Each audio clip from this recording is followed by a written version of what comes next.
Hello there everybody, Sam's Trains here and welcome back to the railway. Today I'm going to try to improve an off-the-shelf model that I think could have been a lot better.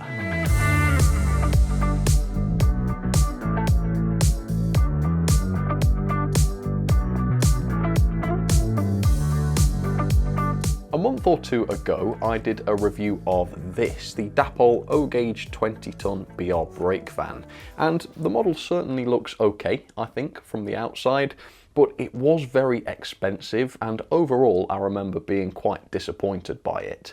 Now, the reasons for my disappointment were manyfold, but the main one was the complete lack of interior detail, which I just think is such a pity, because obviously detail is the forte of O gauge. It's a larger scale, there's more room to maneuver with finer details. To look through those windows and see a little bit of interior detail, or to pop the roof off and just see a bit of realism inside there, would just be marvellous, and yet straight off the shelf that opportunity was missed with this model. So today I've decided on this occasion the reviewer can do better, and I'm going to see if I can. So I'm going to try and make a piece that will fit inside this Brakevan, which will spruce up the interior and make it realistic. A few people suggested I do this in the comments, so thank you to you for your idea. I think it's a great idea. Let's give it a go. So I'm going to design this interior on the computer using an app called SketchUp, which is actually free to use. So go ahead and give it a try if you fancy it. It is free as long as you're not using it commercially. I obviously do sell models that I've made, so I do have to pay a license to use it. But if you just want to faff around, you absolutely can do for free. So for this interior, I'm starting off with a base. Now obviously this doesn't have to be a sturdy base, so I'm making it very, very slim. It's only going to be 1mm thick. And I measured the dimensions for this base from the model itself using my calipers. Minus 1mm around the outside, just so that it fits in very easily. And now I've realised that some parts of this interior are going to be symmetrical, e.g. the area where the ducts are, so I've decided to split the base in half and then into quarters, which I can then duplicate later on to save some time.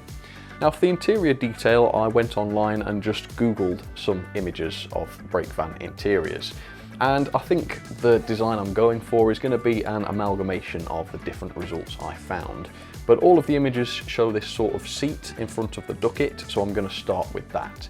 Now obviously it's difficult to get dimensions from photographs like this, but that looks like a regular height seat. So I've just measured the seat that I'm sitting on right now, and that's the height I've used. The ducket seats, for that is what I'm going to call them, have these sort of sideboards on the side. So I've started to model those with sharp corners to start with, and now I'm faffing around, having a bit of a play trying to get the curves right, and I think that looks okay. And now I'm adding a bit of definition to the seat, because it's really this sort of thing that makes a model pop. So a little bit of planking where you sit, a little bit of relief on the actual upper seat. I think that's going to look really, really cool when printed. So now I'm moving on to doing one of the benches slash hinged trunks, whatever you call them, and looking at the images, these appear to be at the same height as the seats around the ducket, so I've matched that dimension. Again, I'm adding a little bit of detail such as relief for the lid and some planking around the sides and the top. And now I'm designing a bit of a metal bracket where the hinges would be, and I'm fixing that onto the top of the model, and I think that finishes it off really nicely. So now I can duplicate all of this for the right hand side, and of course that has cut my design time in half so far, which is fantastic. The model is a little bit different on the other side though, and over here I just want the central ducket seat because the chests are quite a bit different. So now that I've done that, you can now see me modifying the existing chest design to create a shorter version, which is roughly half the length. And again, this was quite easy to do, no big deal. And then in that same space on the other side, I'm going to design a stove. I mean, that is just a classic bit of Brakevan furniture, isn't it? So this is going to be quite a complex shape. I'm starting with the pan-shaped base, which I assume would be made of metal, and it would contain all the fire and, I don't know, the hot embers and such to save you setting the wooden Brakevan on fire. Then the stove sort of tapers upwards slightly until it reaches the chimney. So that's kind of standard, that's the basic shape. I'm now adding an opening for the fire, which is a little bit of a fiddly job, but I've managed to do that. And then I'm finishing off the part with a little bit of extra detail and definition. Again, these are the things that will hopefully really catch your eye when you look at the model. So now for the most important detail, that would be the brake wheel in the center. So for this, I'm starting with a square base followed by the tall central column on which the wheel will sit. I'm even adding the little bolts that hold this column to the floor, which is a perfectly pointless feature and it took absolutely ages to get it in there, but I just think if you're doing something, you might as well do it properly, and I will get satisfaction from this, don't get me wrong. And then I'm adding this top section which sort of tapers upwards. I am adding a hole into the top of this piece so that I can separately fit the brake wheel. This means that I don't have to 3D print it in place because then I would need supports and that would complicate things. So I've created a separate wheel, which is a very basic design. Don't get me wrong, there's nothing complex about this wheel, but I think once I've painted it, it should look quite effective. Fingers crossed. So this is it, this is the final design. I am very, very pleased with it. You won't easily see the interior. Again, this exercise is largely pointless, but if someone just casts their eye through one of the windows, if someone whips the roof off, they'll get quite a surprise. So let's see if this thing works physically. Let's get to printing. So for the actual printing, I've decided to use my new Ender 3 S1 Pro, which so far has really impressed me in terms of printing quality models. So I'm hoping that this will produce all of those details really nice and cleanly. I've also set the layer height to a very small figure of 0.08 millimeters. That should ensure that we're getting that detail there and that the layer lines are quite minimal. Because this is going inside an interior, I'm not going to go to the trouble of sanding it down to get rid of all the layer lines because I just don't think you'll see them. It took not that long really, I think it was a couple of hours in the end. And here it is finished on the build plate, and what I've done is I've popped this straight off and taken it downstairs for some filler primer. So once the layer of filler primer goes on, the imperfections become much more visible, and yet here is the product. Wow. So I love this Ender 3, right? This thing is just wonderful. The layer lines are very, very difficult to see. They are very, very subtle. With some paints, you will definitely not notice these from the outside of the model, which is fantastic. So again, based on those images I found online, I've picked some colours that I'm going to paint this model. I've got the airbrush set up, as you'll probably already have noticed. So let's get started. Let's see if I can finish this thing off. So here are the paints I'm going to be using for this project.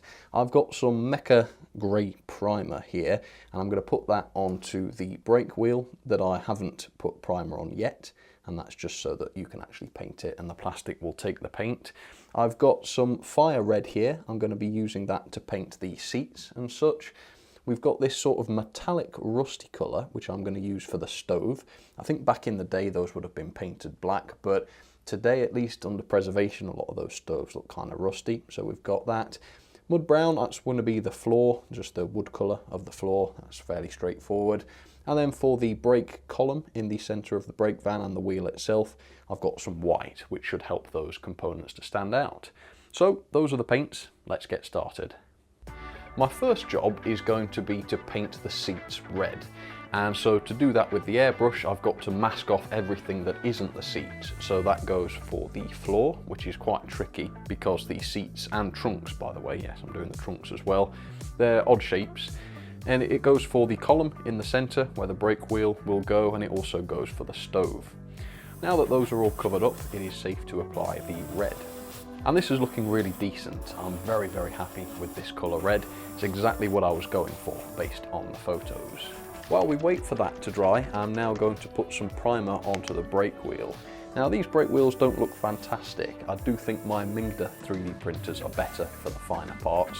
So I might just use the Ender 3 for the larger detailed bodies and such, because it does seem to do those pretty well. The next goal is to paint the stove into that rust colour.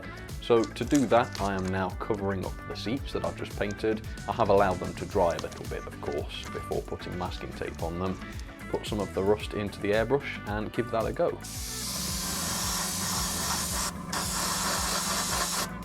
Yeah, so this is a little bit light. I might be tempted to go back over this one day and paint it black instead. I think that might help it stand out. But yeah, it's absolutely fine. It doesn't look quite as old and rusty as some of the ones I've seen do. But maybe I'm going for a more back in the day look with this. I don't know. The next step is to paint the column for the brake wheel white. So it's much the same as with the stove. I'm going to recover up the stove itself and uncover the central column and get some white paint on that. And of course white is white, so we pretty much know what that's going to look like. And now I'm going to put some white paint onto the brake wheel while we wait, and then hopefully that will be dry so that I can glue it in place in a little while. So the final task now is going to be to cover everything up except for the floor and give that its wood colour. So yeah, again, quite fiddly. It did take quite a while, but I think it is worth doing the best masking job you possibly can with this sort of thing. And as you can see, I'm putting the sort of light brown onto the floor, but it's not really doing it for me. It does look a little bit too light. So I decided to change my mind on the mud brown and change to the umber red, which is still a brown, but it's more of a sort of woody, dark, reddish brown, as you'd probably expect. But I've only done a relatively thin coat so that we've still got some of the light from the previous paint showing through, and I think that actually looks really quite good. So the final step is to whip off all of the masking tape and then just with a paintbrush going around and touching up all of the little areas. Now again, I'm not being too careful with the paintwork here. It doesn't really matter how neat it is, but you know, if you see areas that are not neat, it's fine to tidy them up. But to be clear, this is not going to matter at all. If this was going to be on display, if this was a loco or something, I think I'd be taking a lot more time to really get this paintwork proper and clean and accurate. But yeah, I don't think that's necessary. I think for this purpose, a rough job like this is going to be just fine. And here it is. Here is the final result. I think it looks pretty good. It's exactly what I was going for. The paintwork isn't the neatest in the world, but I do love the red of the chests and the seat. I think that looks great. Like I say, the brake wheel in the centre, that's not fantastic. Yeah, I will be using the Minger for small parts like that in future, but it's not a big deal. The stove looks pretty good though. Yeah, I do like the way that looks. But there is a final thing we need to do, and that is to put it inside the Brakevan. What a twist it would be if this does not fit. Moment of truth then. I'll be very embarrassed if this doesn't fit. So, does it fit? And if so, what does it look like? Let's see. I'm going to put it in here. Oh, yeah, it fits. Oh, yes. And what does it look like? Yeah, it looks awesome. It actually really does look great. Yeah, the colour really matches actually, doesn't it? It looks like it was meant to be there, I think. Right, so let's pop the lid on and let's find out what it looks like when you look through the windows or something. Oh, and by the way, the chimney on the roof here, I managed to design the piece I've made so that the two chimneys match up. I thought that would be cool. I mean, it's worth doing that, isn't it? Right, let's see. Will the roof fit on? Seems to. Just knocked off a lamp bracket. Oops. Do you know what? Yeah, that is exactly what I was going for. You look through the windows and you just see a little something. I mean, you can see the brake wheel there, can't you? And because you've got such a restricted view, because these windows are so narrow, the lack of detail inside doesn't look such a problem. It actually looks more detailed than it is. Yeah, I don't know how much you can see on camera, but you can see the stove as well if you look for it, and the slight metallic finish to it just works. Yeah, that's exactly what I was going for. Now, could you make it better? I think sure, yes. If you wanted to improve the paintwork, you could paint the hinges on the chests, you could shade some of the planking so that it stands out. I think if you added an interior light, that would make a massive difference. It would illuminate some of that detail, make it more obvious. If you wanted to put a figure inside, I think that would be better as well. Again, it's just something else that would catch your eye when you look inside. For me, this is totally adequate. This is all I wanted. But if you really wanted to go for it, there is a lot you could do. So I'm going to include the download files in the video description. So if you want to give this a go yourself, feel free to. Honestly, I think something like this is kind of what I was expecting from the factory. Would have been nice to see a bit of detail on the inside, even if it wasn't painted, maybe. It's quite an expensive model. I think it should have had it from the start. But Now, this is the model I wanted it to be. I'm really happy with this. So thank you very much for watching. I hope you enjoyed seeing the process. Please do comment down below and let me know what you think. And if you've got any similar ideas, how could I improve other models I've got, for instance, please also let me know in the comments and I will genuinely give it a go because this was fun. Alright folks, thank you for watching. Take care of yourselves. I'll see you soon.